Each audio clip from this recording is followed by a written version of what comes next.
اللہ وکفا وسلام علی عبادہ الذین اصطفیٰ اما بعد فاعوذ باللہ من الشیطان الرجیم بسم اللہ الرحمن الرحیم انا اعطیناک الکوثر صدق اللہ مولانا العظیم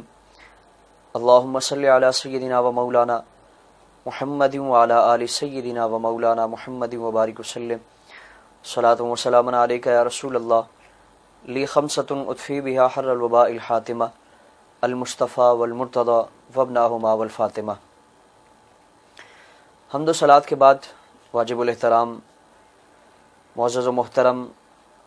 ناظرین کرام، آج 28 صفر المظفر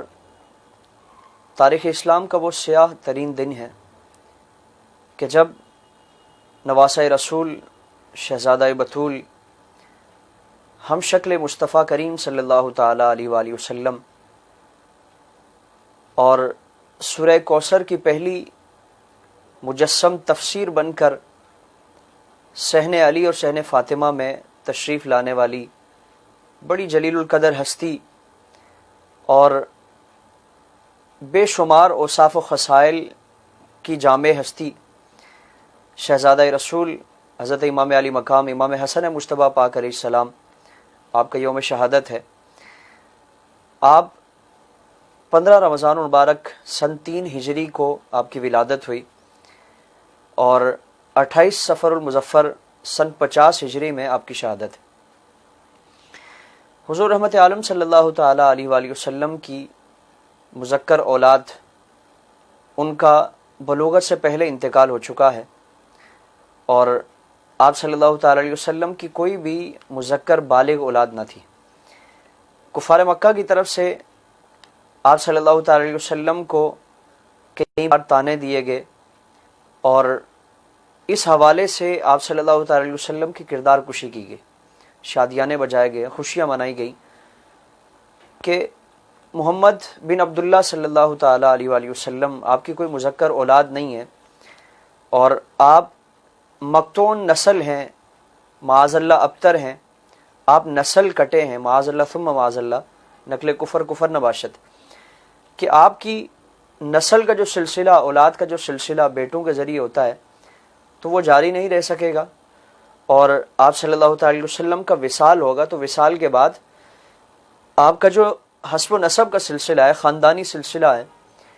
وہ آگے منتقل نہیں ہو سکے گا، آگے چل نہیں سکے گا، اور آپ کا اگر نسل کا سلسلہ آگے نہیں چلے گا تو یہ ظاہر ہے پھر تبلیغ دین متین کا جو سلسلہ ہے وہ رک جائے گا۔ قرآن مقدس میں اللہ رب العالمین نے ان کے اس اعتراض کا بھی رد فرمایا اور اپنے حبیب صلی اللہ تعالیٰ علیہ وآلہ وسلم کو بشارت عطا فرمائی۔ چنانچہ قرآن کریم کی سب سے چھوٹی سورت اور اس میں آپ صلی اللہ تعالیٰ علیہ وسلم کو انتہائی بڑی بشارتیں اور بڑی خوبصورت خوشخبریاں آپ کو عطا فرمائی گئی۔ وہ بشارتیں کیا ہیں، وہ خوشخبریاں کیا ہیں؟ فرمائے کہ انا اعطیناک الکوثر۔ اے حبیب، آپ سے متعلق جو پروپیگنڈا کرتے ہیں، جو خوشیاں مناتے ہیں کہ آپ کی معاذ اللہ نسل نہیں کٹے گی، تو صرف نسل آگے نہیں چلے گی، نسل آپ کی رک جائے گی، تو فرمائے کہ صرف نسل ہی کیا، صرف اولاد ہی کیا، انا اعطیناک الکوثر۔ اے حبیب، پوری کائنات میں جتنی خیر ہے، جتنی بھلائی ہے اور جتنی عزت والی چیزیں ہیں، ان تمام میں اللہ رب العالمین نے آپ کو کثرت عطا فرمائی ہے، اور وہ ہر خیر اللہ رب العالمین نے آپ کو کثیر عطا فرمائی، ہر بھلائی اللہ رب العالمین نے آپ کو کثیر عطا فرمائی، چاہے وہ اولاد کی صورت میں ہے یا دیگر مختلف بھلائیاں ہیں، مختلف خیر کے معاملات ہیں، اللہ رب العالمین نے ہر خیر اور ہر بھلائی آپ کو کثیر عطا فرمائی۔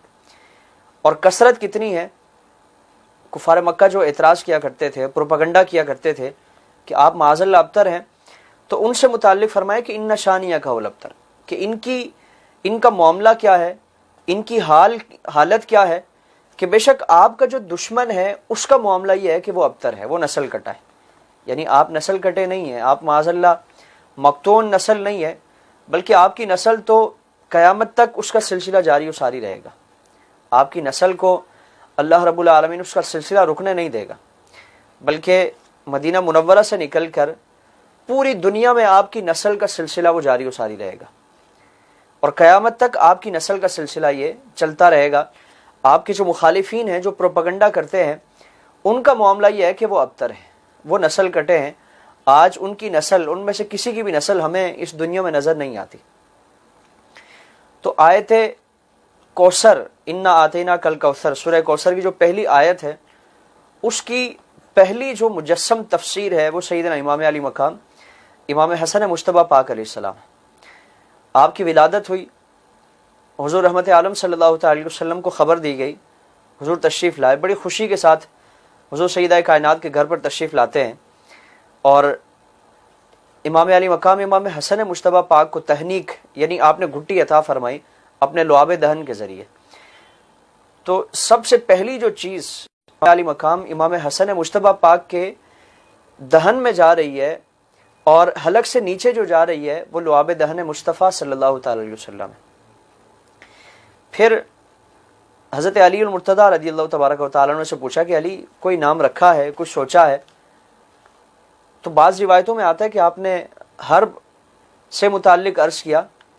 لیکن ایک اور روایت ہے جو بڑی خوبصورت روایت ہے. آپ صلی اللہ تعالی وسلم کی بارگاہ میں عرض کرتے ہیں کہ رسول اللہ میں آپ کیسے کر سکتا ہوں، میں آپ سے آگے کیسے بڑھ سکتا ہوں، یا رسول اللہ آپ نام رکھیں، اور جو آپ کی طرف سے نام رکھا جائے گا میری طرف سے وہی نام ہے. چنانچہ آپ صلی اللہ تعالی وسلم نے جب یہ سماعت فرمایا تو حضرت مولا کائنات سے فرمایا کہ علی پھر میں خدا سے کیسے آگے بڑھ سکتا ہوں، میں اللہ رب العالمین کا انتظار کروں گا، اور اللہ کی بارگاہ سے مجھے جو نام عنایت فرمایا جائے گا وہی نام اس شہزادے کا رکھا جائے گا. چنانچہ جبریل امین حاضر خدمت ہوتے ہیں، عرض کرتے ہیں کہ یا رسول اللہ رب العالمین آپ کو شہزادے کی ولادت پر مبارکباد پیش فرماتا ہے اور حکم فرماتا ہے کہ آپ کے جو شہزادے ہیں، آپ کے جو نواسے ہیں، ان کا نام حسن رکھیں. اور اس نام کی خاصیت یہ ہے کہ آج تک حضرت آدم سے لے کر آج تک اللہ رب العالمین کی ساری مخلوق میں، تمام مخلوق میں یہ نام کسی نے اس سے پہلے نہیں رکھا. یعنی یہ لفظ مستعمل تھا، عرب میں حسن لفظ استعمال کیا جاتا تھا، لیکن بطور نام اس کو نام کے طور پر کسی نے آج سے پہلے، امام حسن مجتبیٰ پاک کی ولادت سے پہلے کسی نے یہ نام نہیں رکھا. تو عرض کیا کہ اللہ رب العالمین نے بطور خاص آپ کے لیے، آپ کے شہزادے کے لیے جنتی نام عطا فرمائے. چنانچہ آپ کا نام حسن رکھا گیا، اور پھر آپ صلی اللہ تعالی وسلم کی کفالت میں، آپ کی تربیت میں، اور آپ کی محبتوں میں، آپ کی شفقتوں میں سیدنا امام علی مقام امام حسن مجتبیٰ پاک پرورش پاتے ہیں. اور پرورش کا کیسے پاتے ہیں؟ کبھی سینہ نبوی صلی اللہ تعالی وسلم پر سواری فرماتے ہیں، کبھی آپ صلی اللہ تعالی وسلم کے مقدس کاندھوں پر سواری فرماتے ہیں، اور کبھی پشت پر سواری فرماتے ہیں. کبھی نماز کی حالت میں ہے، آپ صلی اللہ تعالی وسلم نماز کی حالت میں نماز ادا فرما رہے ہیں، یہ شہزادے چلتے ہوئے آتے ہیں. قیام کی حالت میں ہیں، آپ کے دونوں قدمین کے درمیان سے گزرنا چاہتے ہیں، حضور دونوں قدمین کے درمیان کشادگی فرما دیتے ہیں. رکوع کی حالت میں یہ کیفیت اور یہ معاملہ امام علی مقام امام حسن مجتبیٰ پاک یا امام حسین پاک کی طرف سے آتا ہے، آپ صلی اللہ تعالی وسلم دونوں قدمین میں کشادگی فرما دیتے ہیں. سجدے کی حالت میں ہے، آپ صلی اللہ تعالی وسلم سجدے کو طویل فرما دیتے ہیں، اور جب تک یہ شہزادے پشت پیمبر سے نیچے اتر نہیں جاتے آپ صلی اللہ تعالی وسلم سجدے سے سر نہیں اٹھاتے. اور کبھی اگر خطبے کی حالت میں ہے، آپ صلی اللہ تعالی وسلم خطبہ چھوڑ کر جب اپنے شہزادوں کو ملاحظہ فرماتے ہیں کہ شہزادے ننھے قدموں کے ساتھ گرتے پڑتے آ رہے ہیں، تو آپ صلی اللہ تعالی وسلم سے دیکھا نہیں جاتا، اور خطبے کو موقوف فرما کر پھر ان دونوں شہزادوں کو اٹھاتے ہیں، اپنے ساتھ لا کر بٹھاتے ہیں، اور اللہ رب العالمین سے ان کے متعلق دعائیں مانگتے ہیں. کبھی نماز کی حالت میں ہے، حجرہ سیدہ کائنات سے شہزادوں کے رونے کی آوازیں آتی ہیں، آپ صلی اللہ تعالی وسلم نماز کو مختصر فرما دیتے ہیں. اتنا پیار، اتنا لاڈ، اتنی شفقت، اتنی محبت پوری کائنات میں ہم کسی سے متعلق نہیں دیکھ سکتے، اور کوئی کرنا بھی چاہے تو شریعت اس کو اجازت نہیں دیتی. لیکن شریعت آپ صلی اللہ تعالی وسلم کی اپنی ہے، آپ جو چاہیں جیسا چاہیں اس میں اختیار فرما دیں. اللہ رب العالمین نے آپ کو یہ اختیار عطا فرمائے، اسی لیے تو سجدے میں ہے، سجدے کو طویل فرما دیتے ہیں. نماز کی حالت میں ہے، نماز کو مختصر فرما کر آپ صلی اللہ تعالی وسلم شہزادوں کی طرف تشریف لے جاتے ہیں. اللہ رب العالمین نے یہ آپ کو اعزاز عطا فرمائے، یہ شرف عطا فرمائے۔ اور پوچھنے والے نے پوچھا کہ اے شہزادے تمہاری سواری کتنی اچھی ہے، یعنی کوئی کسی پر سوار ہوتا ہے، کوئی کسی پر سواری کرتا ہے، لیکن تمہاری سواری تو امام الانبیاء صلی اللہ تعالی علیہ وسلم بنے۔ تو جواب پھر سیدنا امام علی مقام امام حسن پاک نہیں فرماتے، وہ جواب نہیں دیتے، بلکہ آپ کے نانا جان امام الانبیاء صلی اللہ تعالی علیہ وسلم کہنے والے کا جواب دیتے ہیں کہ تو نے سواری کو دیکھا ہے، سواری تو بلا شبہ عظیم ہے، عظمتوں والی ہے، لیکن سوار کو دیکھ کے سوار کو اللہ رب العالمین نے کتنی عزت عطا فرمائی۔ یعنی اس گھرانے کا بچہ اور اعلیٰ حضرت امام اہل سنت نے اسی سے متعلق عرض کیا تھا کہ تیری نسل پاک میں ہے بچہ نور کا، تو ہے عین نور، تیرا سب گھرانہ نور کا۔ اور کیا بات رضا اس چمنستان کرم کی، زہرا ہے کلی جس میں حسین اور حسن پھول۔ تو یہ گھرانہ وہ ہے۔ اور بلکہ ایک مرتبہ امام الانبیاء صلی اللہ تعالی علیہ وآلہ وسلم نے اپنے صحابہ کرام سے فرمایا کہ کیا میں تمہیں ایسے نفوس کی طرف رہنمائی نہ فرماؤں اور ایسے لوگ نہ بتاؤں، ایسی ہستیاں نہ بتاؤں کہ جن کی ماں جیسی کوئی ماں نہیں، جن کے نانا جیسا کوئی نانا نہیں، جن کی نانی جیسی کوئی نانی نہیں، جن کے چچا جیسا کوئی چچا نہیں، جن کی پھپھی جیسی کوئی پھپھی نہیں، جن کی خالہ جیسی کوئی خالہ نہیں، جن کے ماموں جیسا کوئی ماموں نہیں۔ تو صحابہ کرام نے عرض کیا رسول اللہ آپ ہمیں آگاہ فرمائیں، آپ ہمیں ایسے افراد سے متعلق رہنمائی فرمائیں کہ وہ کون ہیں۔ تو حضور نے فرمایا کہ وہ میرا حسن ہے، وہ میرا حسین ہے، کہ اس کی ماں جیسی پوری کائنات میں کوئی ماں نہیں ہے، اس کے ان رشتے داروں جیسے، ایسی نسبتوں جیسی اللہ رب العالمین نے کسی کو نسبت نہیں عطا فرمائی۔ پوری کائنات میں نسبتوں کے لحاظ سے، عظمتوں کے لحاظ سے یہ منفرد گھرانہ ہے۔ اور پھر آپ صلی اللہ تعالی وسلم نے نہ صرف ان سے محبت فرمائی بلکہ اللہ رب العالمین کی محبت ان سے متعلق مانگی۔ جب ایک مرتبہ خطبہ ارشاد فرماتے ہوئے آپ نے ملاحظہ فرمایا کہ امام علی مقام امام حسن مجتبیٰ پاک ننھے قدموں کے ساتھ چلتے ہوئے آپ کی بارگاہ میں آتے ہیں، تو اچانک ٹھوکر لگتی ہے، زمین پر تشریف لاتے ہیں، تو آپ صلی اللہ تعالی وسلم خطبہ چھوڑ کر تیزی کے ساتھ تشریف لے جاتے ہیں اور امام حسن مجتبیٰ پاک کو اٹھا کر ممبر پر تشریف لائے، گود میں بٹھایا اور اللہ رب العالمین سے عرض کیا کہ اللہم انی احبہ، اے اللہ میں اس سے محبت کرتا ہوں، میں اس سے محبت کرتا ہوں۔ یہ تو ایک فطری تقاضا ہے کہ نانا اپنے نواسے سے محبت کرے، لیکن یہ عظیم گھرانہ ہے کہ اللہ رب العالمین سے ان شہزادوں سے متعلق محبتیں مانگی جاتی ہیں کہ فاحبہ، کہ تو بھی ان سے محبت فرما، واحب من یحبہ۔ اور پوری کائنات میں قیامت تک کوئی بھی شخص جو ان سے محبت کرے، الہی تو بھی اس سے محبوب بنا دے۔ یعنی ہمارے دلوں میں، ہمارے قلب میں اگر اللہ رب العالمین نے محبت اہل بیت اطہار کا زیور عطا فرمایا، ان شہزادوں کی محبت کا زیور عطا فرمایا، تو یہ آپ صلی اللہ تعالی وسلم کی اس دعا کا صدقہ ہے کہ اس دعا کی قبولیت میں اللہ رب العالمین نے ہمیں بھی شامل فرمایا۔ تو فرمایا کہ میں ان سے محبت کرتا ہوں اور الہی تو بھی ان سے محبت فرما، اور جو ان سے محبت کرتا ہے قیامت تک کوئی بھی شخص جو ان سے محبت رکھنے والا ہے تو اسے اپنا محبوب بنا لے۔ آپ صلی اللہ تعالی وسلم نے بے پناہ ان سے محبت فرمائی، بے پناہ شفقتیں فرمائی، اور ایسی شفقتیں، ایسی محبتیں کہ رہتی دنیا تک کے لیے مثال ہے۔ اور عظمتیں، رفعتیں، بلندیاں اور عزتیں کتنی ہیں، کائنات میں کوئی ان کا مقابلہ نہیں کر سکتا۔ اس گھرانے کا عزتوں کے حوالے سے، نسبتوں کے حوالے سے کوئی مقابلہ نہیں کر سکتا۔ آپ صلی اللہ تعالی وسلم کی خواہش تھی اور آپ بار بار اللہ رب العالمین سے دعا مانگا کرتے تھے کہ الہی مجھے اپنی راہ میں شہید ہونے کا اعزاز عطا فرما، مجھے شہادت عطا فرما۔ بلکہ ایک حدیث مبارکہ ہے کہ الہی میں خواہش رکھتا ہوں کہ میں تیری بارگاہ میں شہید کیا جاؤں، پھر زندہ کیا جاؤں، پھر شہید کیا جاؤں، پھر زندہ کیا جاؤں۔ 7 مرتبہ آپ صلی اللہ تعالی وسلم نے اپنی اس خواہش کا اظہار فرمایا۔ اب آپ صلی اللہ تعالی وسلم کسی چیز سے متعلق خواہش فرمائیں اور آپ کی خواہش کو قبول نہ کیا جائے، یہ ممکن نہیں ہے۔ اللہ رب العالمین تو آپ کی خواہشات کو آپ کی زبان مبارک پہ آنے سے پہلے اللہ رب العالمین پوری فرما دیتا ہے۔ قرآن مقدس میں تحویل قبلہ سے متعلق فرمایا کہ فَلَنُوَلِّيَنَّكَ قِبْلَةً تَرْضَاهَا، کہ عنقریب ہم اس کو قبلہ بنا دیں گے جہاں آپ کی رضا ہے، آپ کی خواہش ہے. یعنی اللہ رب العالمین سے خواہش کی جاتی ہے، ابھی وہ خواہش زبان پر آتی نہیں ہے، اللہ رب العالمین اس کو پورا فرما دیتا ہے. تو یہ کیسے ممکن تھا کہ آپ خواہش فرمائیں اور آپ کی خواہش کو پورا نہ کیا جائے؟ پھر آپ صلی اللہ تعالی وسلم کو سابقہ جتنے بھی انبیاء کرام علیہ السلام ہیں، ان کے جتنے بھی فضائل و کمالات تھے، خوبیاں تھیں، وہ آپ صلی اللہ تعالی وسلم کی شخصیت میں جمع فرما دی گئی. اور شہادت بھی ایک خوبی تھی جو کئی انبیاء کرام علیہ السلام کو اللہ رب العالمین نے یہ اعزاز اور یہ خوبی عطا فرمائی، یہ وصف عطا فرمایا. لیکن آپ اگر کفار کے ہاتھوں میدان جنگ میں شہید کیے جاتے تو اس سے اسلام کی شان و شوکت، اسلام کی ہیبت، اسلام کا رعب و دبدبہ اس سے متاثر ہوتا. اور پھر دوسری طرف آپ صلی اللہ تعالی وسلم کی جو خواہش ہے اس کو بھی رد نہیں کیا جانا تھا.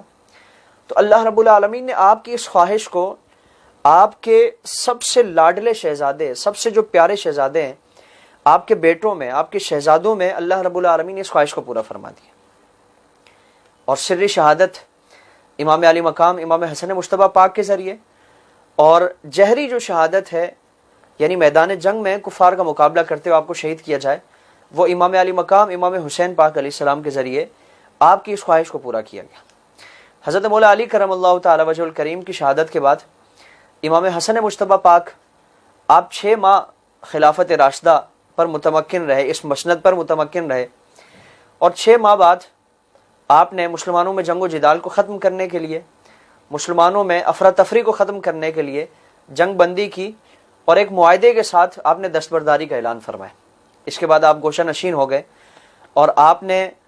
اکثر آپ کے جو لمحات تھے اور آپ کا جو وقت تھا اللہ رب العالمین کی عبادت میں گزرتا. قربان جائیں رسول کائنات صلی اللہ تعالی وسلم کے اس شہزادے کی عظمت پر، ان کی عزت پر، ان کی بندگی پر، ان کے شب و روز کے معمولات پر کہ دن بھر اللہ رب العالمین کی عبادت فرماتے ہیں، اور رات میں جب اہل مدینہ رات کی تاریکی میں سو جاتے ہیں، آرام کرتے ہیں، رسول کائنات صلی اللہ تعالی وسلم کا یہ شہزادہ چین کی نیند سوتا نہیں ہے. وہ مدینے کے غرباء، فقراء، مساکین اور نادار افراد کے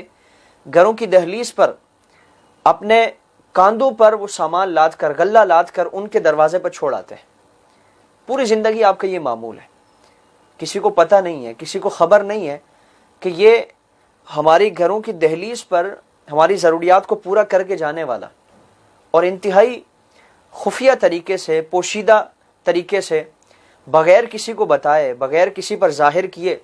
ہم پر یہ احسان کون کر جاتا ہے؟ ہمیں دوسروں کے سامنے دست سوال دراز کرنے سے بچا کر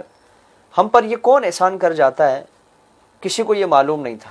امام علی مقام امام حسن مجتبیٰ پاک آپ اپنے نازک کاندھوں پر بوریاں لاد لاد کر اہل مدینہ میں جو غرباء تھے، فقراء تھے، ان کے گھروں کی دہلیز پر وہ غلہ چھوڑ کر آ جاتے. آپ کی جب شہادت ہوئی اور پوری زندگی آپ کی حیات طیبہ میں یہ عقدہ کھل نہ سکا، یہ معمہ حل نہ ہو سکا کہ وہ کون ہستی ہیں، وہ کون شخصیت ہے. جب آپ کی شہادت ہوتی ہے، آپ کو غسل دینے کے لیے پیرہن اتارا جاتا ہے، تو پھر لوگوں نے ملاحظہ کیا کہ آپ کی پشت پر، آپ کے کاندھوں پر وہ بوریاں اٹھانے کے نشانات واضح ہیں. اور پھر آپ کی شہادت کے بعد جب یہ سلسلہ رکا تو پھر لوگوں کو احساس ہوا کہ وہ جو ہماری کفالت کرنے والا تھا، ہماری معاونت کرنے والا تھا، اور رسول کائنات صلی اللہ تعالی وسلم کا شہزادہ تھا.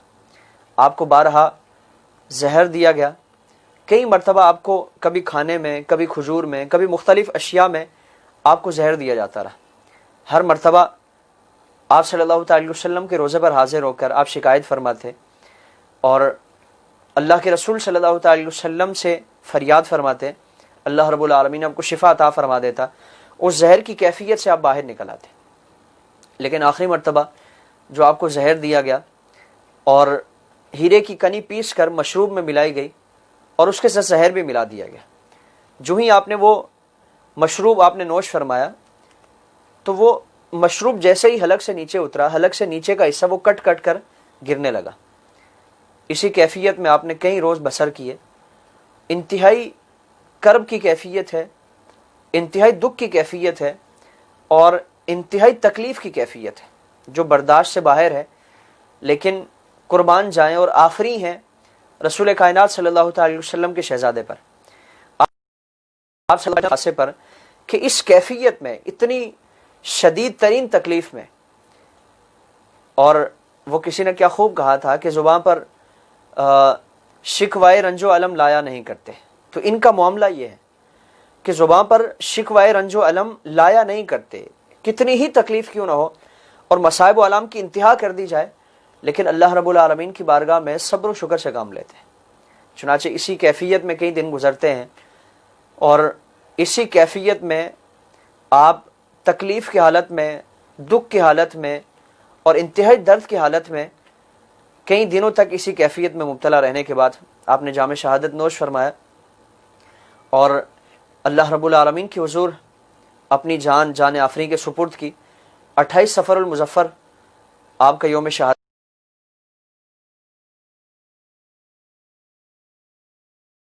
آپ نے جام شہادت نوش فرمایا. اللہ رب العالمین آپ کے اسوہ حسنہ کو، آپ کی سیرت اور کردار کو اپنانے کی توفیق عطا فرمائے، آپ کی محبتوں سے پوری زندگی وابستہ رہنے کی توفیق عطا فرمائے اور آپ کی دہلیز سے، آپ کے دامن سے، آپ کے در سے اپنی نسبتوں کو ہمیشہ قائم رکھنے کی توفیق عطا فرمائے. اللہ رب العالمین اپنے حبیب صلی اللہ تعالی وسلم کی آل و اصحاب کی محبت اور ان سے متعلق